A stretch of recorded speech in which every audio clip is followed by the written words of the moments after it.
Olá pessoal, tudo bem? Sejam bem-vindos a mais uma aula de técnicas de pesquisa em economia. E nessa aula a gente vai trabalhar com o tema de epistemologia. Então essa é a primeira parte, na verdade a gente vai desdobrar esse tema em duas aulas para a gente discutir um pouquinho como é que a ciência, né, vai demarcar aí aquilo que vai ser conhecimento científico, né, e aquilo que não vai ser conhecimento científico. Então a gente vai ver que existem aí diferentes abordagens de entendimento, né, sobre como a ciência produz conhecimento válido, né, e quais seriam esses critérios para considerar o conhecimento válido ou não. A gente já começou a trabalhar um pouco disso na discussão dos métodos indutivo, dedutivo, hipotético dedutivo, e a gente vai retomar um pouquinho esse tema e expandir um pouco, né, trazendo outros autores para contribuir com esse debate. Bom, a gente vai iniciar nessa primeira aula com uma discussão colocando em confronto, né, uma evolução dessa perspectiva epistemológica do positivismo lógico em contraponto com o falseacionismo do Karl Popper. Então a gente já viu também um pouquinho sobre a proposição do Popper e hoje a gente vai aprofundar um pouco mais nesse tema. Bom, antes de a gente entrar especificamente na discussão sobre as proposições, né, do que seria o conhecimento científico na perspectiva do positivismo lógico, vale resgatar que essa tradição, né, de pensamento ela foi resgatada dos filósofos gregos, né, da época da Grécia Antiga. Então, quando a gente fala em epistemologia, né, a gente está falando basicamente de um ramo da filosofia que é chamada filosofia da ciência, né, que está justamente preocupada em discutir e entender o processo de geração de conhecimento, né, e principalmente a preocupação com a geração do conhecimento seguro, né, aquele conhecimento que a gente pode, de certa forma, né, entender como um conhecimento verdadeiro, não aquele que está baseado apenas na opinião, né, ou no senso comum, ou em crenças. Então, a ideia da filosofia da ciência é justamente verificar como é que a gente produz o conhecimento e em que medida a gente pode validar se esse conhecimento produzido ele é de fato correspondente, né, com o mundo material ou com a realidade. Aqui eu trouxe exemplo do texto que eu recomendei para vocês lerem para essa aula, que eu deixo a referência ao final. Algumas contribuições dos filósofos gregos clássicos. Então a gente tem, por exemplo, o método da maiêutica de Sócrates, que consistia basicamente na formulação de perguntas e a partir dessa indução do pensamento, de uma maneira dialogada, as pessoas elas iam oferecendo respostas e a partir de então, né, de respostas, perguntas e respostas, a gente chegaria ao conhecimento. Né? Isso parte da ideia de que todo ser ele tem a capacidade ou traz consigo o conhecimento verdadeiro e era preciso um estímulo então para trazer à tona, para revelar esse tipo de conhecimento. Depois a gente tem o Platão, que foi discípulo de Sócrates, né, que propôs aí o método dialético, né, que é aquele baseado justamente na apresentação de uma explicação, o contraponto, né, a contraposição ou a antítese, e a partir desse diálogo, desse debate, a gente chegaria numa terceira proposição, que seria a síntese, e isso levaria, né, através do diálogo, à construção de um conhecimento verdadeiro, a partir da discussão, da contra-argumentação, de contradições, enfim, né, a partir desse diálogo de ideias, seria possível alcançar o conhecimento. E por fim a gente tem Aristóteles, né, que foi discípulo de Platão, que propôs a analítica ou a lógica, né, que basicamente introduzia o método dedutivo, em que, né, os argumentos eles deveriam ser coerentes entre si, né? Ou seja, não admitir a contradição. Então a lógica ela vai prevalecer no discurso na formação do conhecimento. Então aqui a gente tem as contribuições, né, contribuições importantes que vão ser resgatadas posteriormente nessa formulação, né, de um pensamento e de critérios para a validação da geração do conhecimento e é aquilo que vai ser considerado como conhecimento científico. Então isso vai ser resgatado durante a chamada Revolução Científica do século XVII, principalmente na França e na Inglaterra, mas há um movimento primeiro na França, em que a gente vai ter alguns autores importantes, como Galileu, Bacon, Descartes, o Descartes, o Kant, né, e todos os outros empiristas e racionalistas, né, que vão resgatar essas ideias e vão fazer proposições aí em relação àquilo que vai ser considerado ciência ou não. Então, lembre-se que muitos desses autores, né, a partir da ideia que todo conhecimento ele tinha como origem a observação da realidade, né, uma observação de maneira organizada, sistemática, repetida, no sentido de tentar verificar irregularidades nos fenômenos da natureza, principalmente, né, mas também isso posteriormente vai se debruçar para outras áreas do conhecimento, como as ciências humanas e ciências sociais. Mas em relação à epistemologia, né, a gente teve uma primeira grande escola de epistemologia que foi chamada o Círculo de Viena. Então existe um manifesto publicado por um grupo de intelectuais, né, e cientistas da Universidade de Viena em 1929, embora, né, foi no século XX que se organizou todo esse movimento, né, no século XX e principalmente nessa primeira década, né, na segunda década, desculpa, do século, que começa esse movimento de organizar, né, e tentar definir aí uma forma, um padrão de produção de conhecimento. Então, aqui a gente tem algumas linhas gerais, né, dessa proposição da Escola de Viena, do Círculo de Viena, que vai conformar aí o chamado positivismo lógico. Tá? Então, em primeiro lugar, né, eles vão defender que o conhecimento ele é gerado principalmente a partir do método indutivo. Então, o indutivismo, né, ou empirismo, como sinônimo, né, é a forma de geração e produção do conhecimento. Né. Há o resgate do positivismo. Né. Então, esse positivismo de Auguste Comte, que basicamente consiste, né, na ideia de que o conhecimento científico é aquele que é produzido sem juízo de valor, né? Ou seja, não interessa o motivo, né, ou qualquer tipo de opinião que a gente faça a respeito dos fenômenos naturais ou mesmo fenômenos sociais, né? O que interessa, do ponto de vista da ciência, é compreender como os fenômenos acontecem, né? Quais os processos que estão subjacentes aí aos fenômenos e os fatos que a gente pode observar. Então essa é a ideia do positivismo. Além disso, né, estabelece que deve ser feita uma análise lógica, então a questão do emprego da lógica, né, e a gente vai ver inclusive o emprego da lógica matemática, em muitos casos, né, vai ser o padrão de construção, tá, do saber científico. E além disso, vão adotar o verificacionismo como uma forma de verificação, né, da validade das proposições teóricas. Então, isso muito baseado na ideia indutivista, ou seja, então, a partir do momento que eu tenho um enunciado geral, eu faço a verificação de casos, né, e isso vai validando a minha proposição de teoria ou de enunciado geral. Então, é claro que aqui, mais para frente a gente vai discutir isso, né, tem a questão do problema de indução, que eu não consigo analisar todos os casos de uma maneira infinita, né? Eu sempre vou ter um número limitado aí de casos que eu posso verificar, mas a ideia principal aqui, que vocês devem ter em mente, é que a partir do momento que eu consigo verificar na realidade, ou seja, toda proposição teórica, ela tem que ser passível de verificação, ou seja, de um teste empírico. E à medida que eu faço teste empírico e aquela predição que foi descrita pela teoria ela é confirmada, né, a gente valida a teoria. Diferente do que a gente vai ver mais adiante, já viu em aulas anteriores, a ideia do falseacionismo do Popper, que inverte um pouco essa ordem de análise, ou seja, a verificação empírica serve para refutar a teoria, e a gente vai somente corroborando à medida que a gente, né, não consegue refutar a teoria.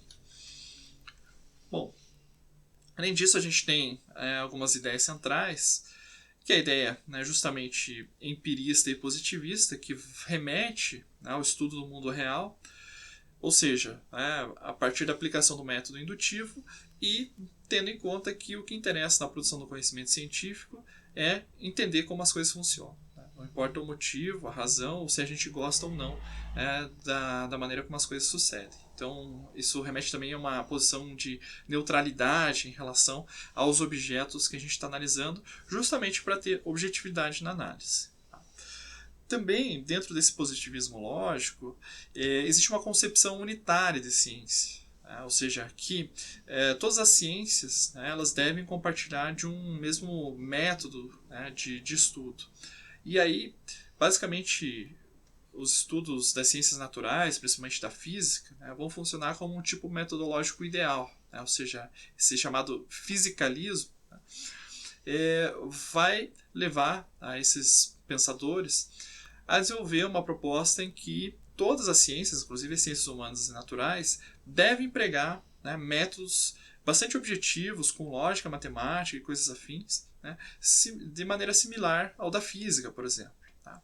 E essa concepção, ou essa regra, né, de boas práticas em produção de conhecimento científico, que adota um único tipo de método, né, científico, foi chamado de monismo metodológico, justamente, né, porque ele faz aí a proposição de que apenas um único método é o ideal, e esse método é aquele derivado das ciências naturais, que permite a gente realizar experimentos de maneira objetiva, que não confunde, né, a nossa interpretação de mundo em função das nossas crenças, valores e assim por diante.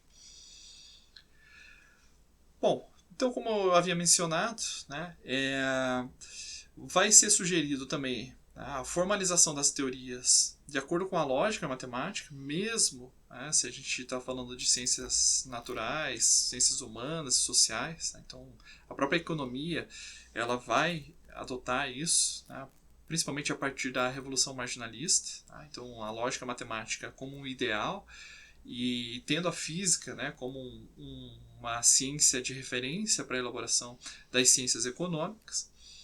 E a verificabilidade, né, ela vai ser o critério de demarcação. O que é o critério de demarcação? Basicamente aqueles critérios que uma proposição teórica ela deve atender para que ela seja considerada de fato um conhecimento científico. Então, basicamente, essa característica de verificabilidade é a capacidade de teorias serem verificadas ou validadas por testes empíricos. Então, toda a formulação teórica ela tem que ser passível de verificação do ponto de vista empírico. Tá? Então, justamente para validar ou para verificar, né, a sua aderência à realidade. Bom, obviamente esse movimento ele sofreu uma série de críticas. O principal crítico foi o Karl Popper, que a gente vai ver na sequência. Né? E aqui a gente tem alguns problemas, né? Como a gente já trabalhou em aulas anteriores.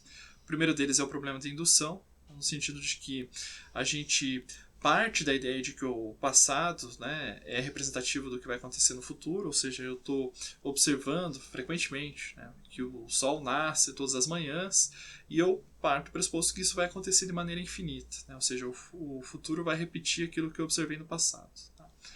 Então, não necessariamente isso é verdade do ponto de vista lógico, ou seja, eu não posso afirmar categoricamente, né, de que, pelo fato de eu observar pela experiência, né, uma regularidade, que isso se torne uma lei universal, ou seja, que ela nunca vai ser violada. E, além disso, né, mesmo que eu parta para uma proposição um pouco mais ou um pouco menos rigorosa nesse aspecto, né, que tenha um número muito grande de provas, né, é difícil determinar qual que é o número suficiente, né, para eu poder fazer uma afirmação de que se trata de uma lei geral e não, né, de um conjunto aí de enunciados particulares que pode, né, ser violado a qualquer momento. Tá? Então, é também conhecido como a falácia da afirmação do consequente, né, ou seja, na presença de A eu tenho B, mas eu não consigo, né, a partir desse método indutivo que cria leis gerais, saber se de fato sempre quando A acontece, necessariamente B vai acontecer. Né? Pode ser que eu tenha situações em que B vai acontecer sem a presença de A, né? Ou mesmo havendo A, não necessariamente vai acontecer B. Então eu não consigo, através do método indutivo, ter 100% de certeza de que o fenômeno A está associado ao fenômeno B. Então essa é a chamada falácia da afirmação do consequente, quando eu faço enunciados que são oriundos aí da observação regular, né, de alguma regularidade aí entre dois fenômenos, ou da associação entre dois fenômenos, né, sejam naturais ou sociais. Bom, então essa foi a primeira exposição, né, em relação ao positivismo lógico, e depois a gente vai ter uma reação, principalmente essa que eu vou trazer aqui, do Karl Popper, que vai trazer uma outra forma de demarcação, né, chamado falseacionismo, que a gente já teve a oportunidade de discutir um pouquinho em aulas anteriores. Então, basicamente, o trabalho do Popper vai ser de construir um método de demarcação das ciências, tá? E aí ele basicamente vai classificar, né, as formas do saber humano em ciências e outras coisas, né, outras formas de saber, que é a metafísica, a religião, o conhecimento vulgar, mitos e as chamadas pseudociências. Né. Especificamente essa última, o que ele vai chamar de pseudociência, são aquelas que se propõem, né, a fazer o mesmo trabalho da ciência, do conhecimento científico, mas que não atendem ao critério de demarcação. Ou seja, elas têm o objetivo de explicar os fenômenos e fazer predições, mas, né, elas não podem ser falseadas. Então, esse tipo de proposição ele vai chamar de pseudociências. Tá? A gente já vai ver um exemplo mais adiante que o próprio Popper usa para explicar o que seria uma pseudociência. Bom, o mais importante é que o critério de demarcação, ou seja, aquilo que vai ser considerado como ciência e aquilo que não vai ser considerado como ciência, depende da capacidade, né, de uma proposição teórica, ou de um determinado conjunto de conhecimento ser testado e falseado, né, entendendo falseado como a possibilidade de que aquele argumento, aquele enunciado ou mesmo conjunto, né, de enunciados que conformam uma teoria possam ser refutados. E basicamente a proposição do falseacionismo do Popper ele é uma resposta, uma oposição ao verificacionismo. Então, enquanto o verificacionismo do positivismo lógico ele valida teorias, né? Ou seja, eu crio uma teoria de maneira que eu possa verificar empiricamente, e se eu verifico na realidade a ocorrência daquele fenômeno, a teoria está validada. Tá? Já para o Popper, não. Tá? Então, a gente tem que ter uma proposição teórica que permita que aquilo se mostre falso. Tá? Então, o objetivo dos testes empíricos é derrubar aquela proposição ou falsear. Então, a gente vai considerar aquela teoria como sendo temporariamente boa, né, ou temporariamente corroborada, à medida que ela não cai nos testes empíricos. Bom, além do falseacionismo, né, do Popper, vai ter outros elementos que a gente vai ver com mais detalhes que conformam aí a proposta epistemológica do Popper.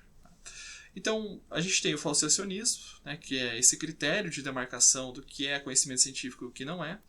A gente vai ter uma postura anti-indutivista, tá? A gente vai ver um pouquinho mais adiante do que se trata. Também vai adotar o racionalismo crítico como um método, uma discussão, uma socialização, vamos dizer assim, do conhecimento científico, que vai ajudar na formulação e no avanço das ciências.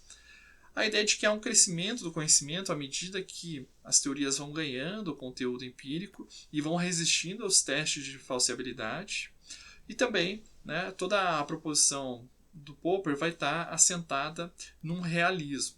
Então a gente também vai discutir um pouquinho o que o autor entende, né, por realismo. Bom, em primeiro lugar, tá, isso é mais um lembrete do que a gente já viu em aulas anteriores, o papel das conjecturas no falseacionismo.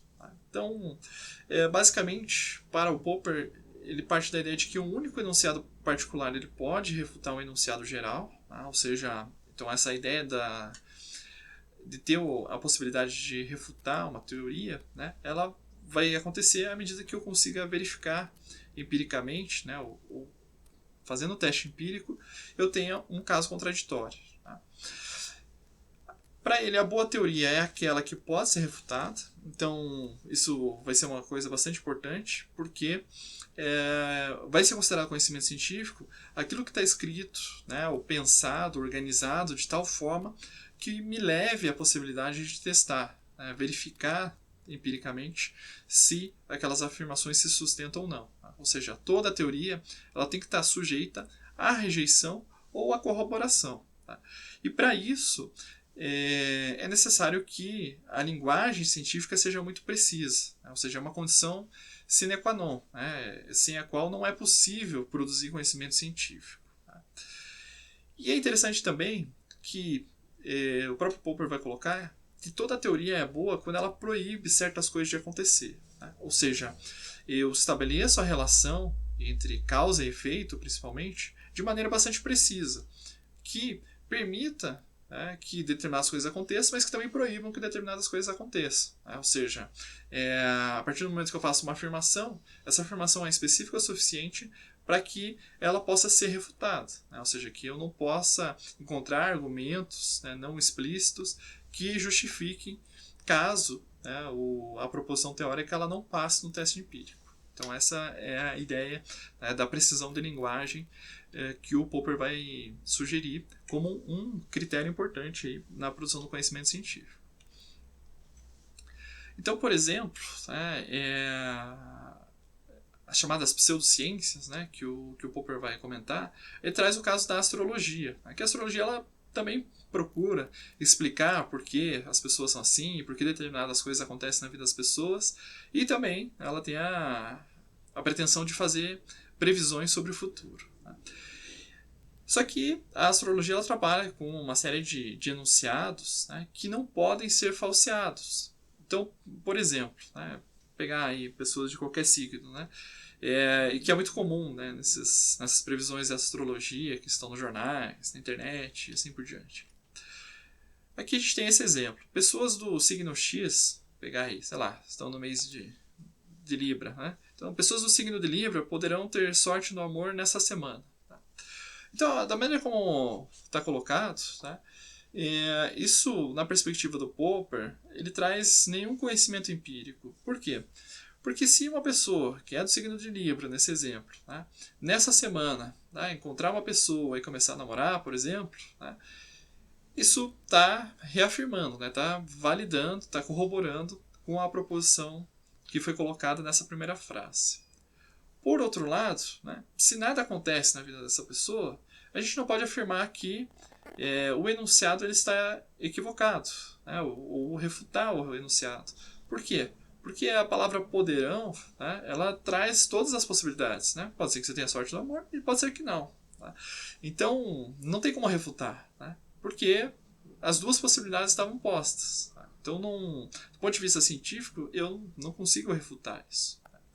E pode acontecer coisas adversas e que, mesmo assim, né, haverá um argumento que justifique a afirmativa. Né? Por exemplo, a pessoa estava num relacionamento e, durante a semana em que foi feita essa previsão, a pessoa termina um namoro ou termina um casamento. Né? E a pessoa assim, bom, mas eu não ia ter sorte no amor, já que eu sou do signo de Libra. E né, o astrólogo pode dizer o seguinte, bom, isso aconteceu porque provavelmente seu relacionamento não estava bom, então é melhor que você fique sozinho para que você possa encontrar uma outra pessoa para ter um relacionamento melhor. Então esse tipo de afirmação ele não permite, né, a refutação.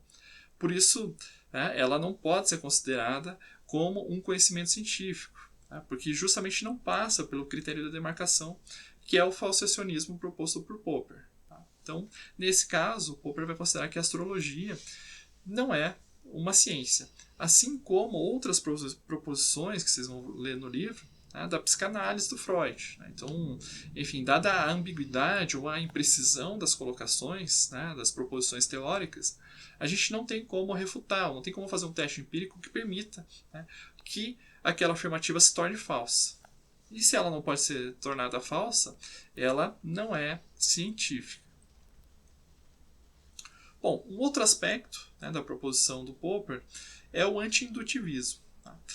E aí, o Popper vai argumentar o seguinte, quando a gente adota o método indutivo, né, o cientista acaba aceitando como premissa, né, a conclusão que ele deseja ver provado. Então ele está vendo a regularidade, né, entre, vou pegar os casos mais simples, né, que a gente viu. Então eu tenho lá um animal, um cão, que é um mamífero, né, e ele tem um único coração. Depois eu pego um outro animal, um macaco, que também é mamífero e tem um único coração. Né. Então isso já vai colocando, né, como premissa aquilo que ele já quer concluir, ou seja, todos os mamíferos têm um coração. Então a gente acaba tendo uma visão limitada quando a gente adota esse tipo de método de produção do conhecimento científico. Um outro aspecto que o Popper traz para a discussão é a origem, né, do conhecimento que vai nos levar a uma situação ou problema e, a partir disso, levantar, né, as observações empíricas, ou fazer observações empíricas. E aí tem uma anedota contada pelo próprio Popper, né, uma espécie de experimento que ele fez em uma das suas aulas, que ele entregou uma folha em branco para os seus alunos e pediu que os alunos anotassem todas as suas observações. E aí, obviamente, né, os alunos ficaram em dúvida, não tinham, né, compreendido completamente as instruções, porque eles não sabiam exatamente o que eles deveriam observar. Tá? Então, eu tenho que observar o quê? a sala, o professor, o movimento dos meus colegas, enfim. Né? Então, isso vai servir de argumento, né, um exemplo mais simples, mas para o argumento principal do Popper, que é o fato de que o conhecimento, né, ele não tem origem na observação. Né? A gente vai observar as coisas partindo de um conhecimento prévio, que pode ser um conhecimento mais simples e até mesmo ingênuo, né, que vai nos levar a selecionar algumas coisas que a gente vai observar na realidade para tentar estabelecer uma relação de causa e efeito, ou para tentar descobrir alguma coisa nessa realidade que a gente pode observar. E quando a gente está falando de cientistas, né, os cientistas sempre vão estar munidos, vamos dizer assim, né, com um conhecimento prévio em relação ao que foi produzido anteriormente naquela área do conhecimento. Então eles nunca vão para a observação sem ter algumas ideias em mente. Tá? Então isso serviu para ele demonstrar que a gente não chega às conclusões teóricas simplesmente observando a natureza. A gente já tem uma concepção prévia, como a gente viu numa aula anterior, né? E a partir dessa concepção prévia que a gente vai fazer a observação empírica para depois reformular, se for o caso, a teoria e a partir disso passar para as próximas etapas, que é a crítica e também a correção de erros e o próprio teste empírico. Tá? Bom, outra coisa interessante que o Popper vai trazer é a teoria dos três mundos. Então, para o Popper, existem três mundos. Tem o mundo material, que é aquele que existe independente, né, de a gente ter consciência dele ou não. Existe o mundo mental, que é como a gente percebe as coisas, como é que a gente, através do sentido, a gente cria, né, uma interpretação da realidade. E também, né, através das crenças, valores sociais, coisas do gênero. E existe um outro mundo, também mental, intelectual, que é o dos conceitos inteligíveis, ou seja, aquelas explicações que são feitas sobre o comportamento, né, dos fenômenos nesse mundo material. Então, esse último mundo, o terceiro mundo, dos conceitos inteligíveis, ele não tem contato direto com o mundo material. Tá? Ou seja, toda a produção de conhecimento científico, ele passa, né, por esse mundo 2, que é o mundo mental, que é a nossa interpretação da realidade. Tá? Então, basicamente, os conceitos inteligíveis têm o objetivo de explicar o funcionamento do mundo material. Tá? Só que, enquanto o mundo mental ele depende, né, do indivíduo, ou seja, do indivíduo que nasce num país e no outro, né, vai ter um conjunto de valores, de percepções distintas para observar o mundo material, mas quando eles desenvolvem o conhecimento científico, isso é, de certa forma, socializado, né, eles ganham uma certa autonomia. Então a ciência, né, que é esse último nível, né, de cognição, vamos colocar assim, os conceitos, né, eles são mediados pelo mundo mental, mas, né, eles podem ser trabalhados de maneira coletiva para serem aperfeiçoados. Então, por mais que eu tenha indivíduos que tenham percepções diferentes, a partir do momento que os cientistas têm acesso, né, ao conhecimento produzido por cada um desses cientistas, a gente pode colocar, né, em discussão crítica essas ideias e melhorar esse mundo dos conceitos inteligíveis. Então, essa é a ideia proposta aí pelo Popper. Tá? Apesar de a gente colocar isso, né, ele vai dizer o seguinte: bom, o problema de base não é a origem das ideias. Né? Não importa exatamente onde que a gente vai começar a ter ideias para uma investigação científica. Mas o que importa é a verdade das teorias. Né? Então, ou seja, o que interessa é a gente trabalhar naquele terceiro mundo, né, dos conceitos inteligíveis e constantemente colocá-los à prova, né, e aperfeiçoá-los de maneira que eles vão ganhando conhecimento empírico e que a gente vai se aproximando da verdade. Então essa é a ideia, né, do Popper, e por isso que ele vai se colocar justamente contrário ao indutivismo, porque, né, não importa a origem não está na observação em si, né, mas está justamente nessa constante diálogo, né, discussão com o mundo dos conceitos inteligíveis. E depois, né, obviamente mediado aí pelo nosso intelecto humano, a gente vai tentando explicar as coisas do mundo material. Então, para o Popper, tá, a epistemologia ela não deveria centrar-se tanto no indivíduo, né, a preocupação de como os indivíduos interpretam as coisas, mas nos problemas e conjecturas levantados pelos indivíduos e que vão compor aí um conjunto, né, de conhecimento social, né, do ponto de vista científico. Então, justamente tem essa ideia de intersubjetividade do conhecimento científico, no sentido que a gente pode, né, por exemplo, pegar as obras aí de qualquer economista, ler, entender suas ideias e a partir delas trabalhar. Né? Ou seja, existe uma construção social do conhecimento científico na perspectiva do povo.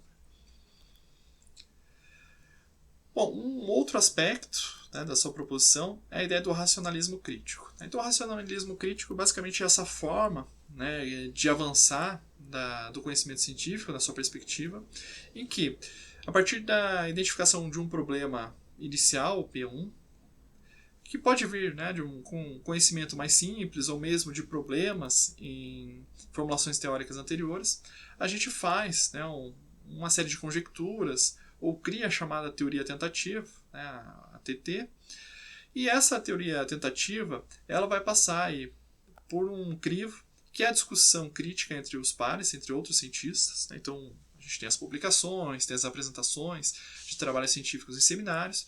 Então, a gente tem um crivo da lógica interna, ou seja, da coerência da proposição teórica que está sendo apresentada, da coerência com outros conhecimentos já demonstrados, né, pelo menos corroborados anteriormente.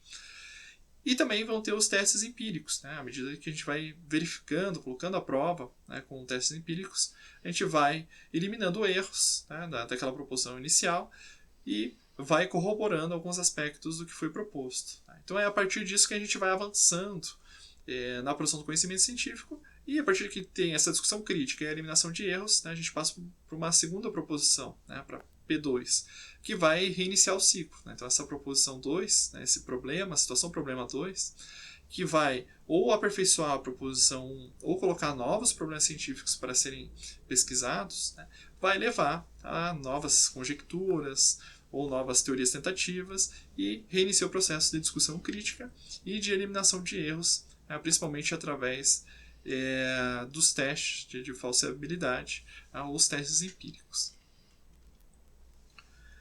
Bom, o último elemento aí da proposição do Popper, né, essa proposição epistemológica do autor, está muito fundada no realismo.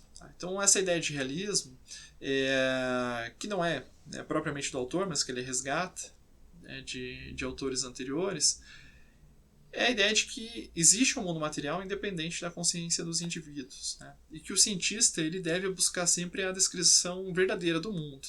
Então esse deveria ser uma referencial normativa para a ciência, né? Ou seja, não uma descrição detalhada, obviamente, mas uma descrição analítica, né, que permita a gente estabelecer e explicar os fenômenos e mesmo predizer, mas essa explicação ela deve ser o mais aderente possível à verdade, por mais que a gente esteja limitado, né, na nossa capacidade de estabelecer o que é verdade e o que não é verdade. Então, existe uma série de problemas de ordem lógica, de ordem dos próprios testes empíricos capazes, né, de refutar uma determinada teoria ou não. Mas, de qualquer forma, né, o autor ele parte dessa ideia, como a gente viu ali na teoria dos mundos, né, de que existe um mundo material, né, independente da nossa consciência, da nossa capacidade de interpretá-lo ou não.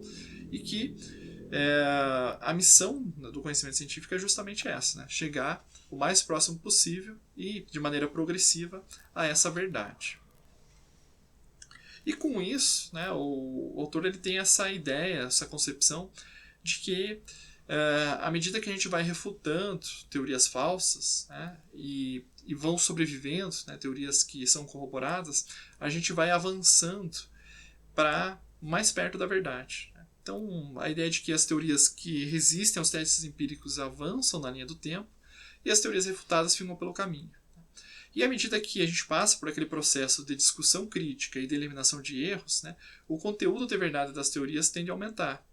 Então, né, o crivo do falsacionismo justamente permite que a gente vá incorporando maior conteúdo de verdade nas teorias.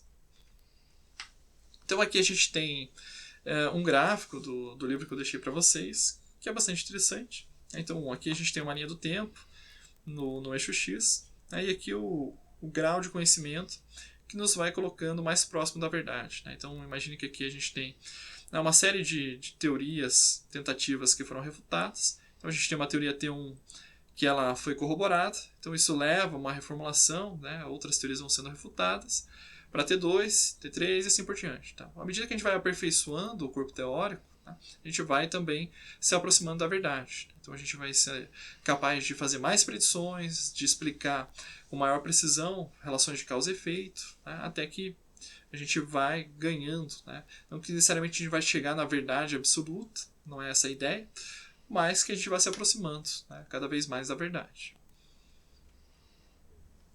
Bom, o último item aqui para a gente discutir nessa aula é o falseacionismo na economia. Tá? Então, eu trouxe só uma parte da discussão que está no livro que vocês vão ler, que é a proposição do Milton Friedman, aqui um economista estadunidense, né, dos membros aí do movimento chamado monetarista.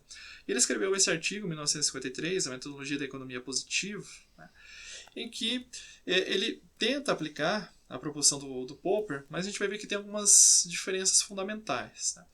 Então, basicamente, a proposição teórica do Friedman, e que vai, de certa forma, advogar em favor, né, de uma série de teorias que hoje constituem a escola neoclássica, né, de pensamento, que é a principal linha de pensamento econômico, ele vai, na verdade, dizer o seguinte: bom, os pressupostos, né, da minha teoria, elas não precisam ser realistas se as predições forem corretas. Tá? Então essa ideia de instrumentalismo vai no sentido de que o que mais importa não é que eu parta de pressupostos realistas que tenham correspondência direta com a realidade, por exemplo, o comportamento do consumidor, a maneira como as empresas tomam decisões, né, no sentido que elas maximizam lucro, ou sempre estão otimizando o lucro, e o consumidor sempre está otimizando, né, a sua utilidade, mas que esse arcabouço teórico que é desenvolvido a partir desses pressupostos, ele permite eu fazer predições que sejam minimamente adequadas. Tá? Então, essa ideia é que o que importa é a predição, e, portanto, os pressupostos eles são apenas um instrumento, tá? Ou a teoria é apenas um instrumento para fazer previsão. Eu não preciso descrever exatamente ou muito aderente à realidade o funcionamento se eu consigo prever o que vai acontecer no futuro. Então, basicamente, ele vai dizer o seguinte: bom, depois que eu conseguir uma teoria que permita algum tipo de predição, eu posso jogar fora praticamente os meus pressupostos, porque eles já não servem para mais nada, porque eu já desenvolvi todo um raciocínio analítico a partir deles, e o que importa são esses instrumentos analíticos que permitem que eu faça predições. Então, ele usa um artifício chamado como se. Né? Então, é como se a teoria representasse a realidade, porque ela me permite ter predições corretas. E não necessariamente ela tem que ter, né, uma aderência, né, realista nos seus pressupostos. Claro, essa forma de pensar no Milton Friedman ela não corresponde, né, àquele realismo que é a base da proposição epistemológica do Popper, porque o Popper diz o seguinte: a gente tem que se aproximar cada vez mais da verdade, ou seja, a teoria ela tem que escrever esse mundo material de maneira mais perfeita possível. Então, a missão do conhecimento científico é justamente ser capaz, né, de chegar a essa verdade, por mais que a gente tenha dificuldades aí, cognitivas, de possibilidades metodológicas e de testes empíricos, para ter a certeza de que se a gente chegou na verdade absoluta ou não. Tá? Ou seja, nem se trabalha com essa ideia de verdade absoluta.